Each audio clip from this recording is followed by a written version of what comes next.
Hi, welcome back to my channel. Morning எழுந்த உடனே வாசல் வச்சு கோலம் போட்டாச்சு. இன்றைக்கி கேழ்வரகு அடை ரெசிபி தான் உங்களோட ஷேர் பண்ணலான்னு இருக்கேன்.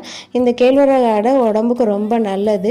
பீரியட்ஸ் உங்களுக்கு சரியாக வரலனாலும், ரத்த சோகை உங்களுக்கு இருக்குன்னாலும், ரத்தமே இல்லை அப்படின்னு சொல்லியிருந்தாலும் இந்த கேழ்வரகு அடையை நீங்கள் ரெகுலராக எடுத்துகிட்டு வந்தீங்க அப்படின்னா இந்த பிரச்சனைகள் எதுவுமே இருக்காது. அதுக்கு கேழ்வரகு மாவு ஒரு 4 ஸ்பூன் கிட்ட எடுத்திருக்கேன்.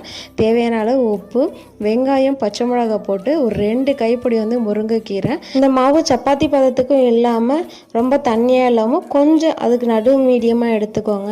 ஒரு தோசைக்கல் அடுப்பில் போட்டு நல்லா சூடானதுக்கு அப்புறம் இந்த மாவை கொஞ்சம் பாதி அளவு போட்டு தாராளமாக எண்ணெய் விட்டு மீடியம் ஃப்ளேமில் மூடி வச்சு போட்டு எடுத்தீங்க அப்படின்னா கேழ்வரகு அடை ரெடி ஆகிடும்.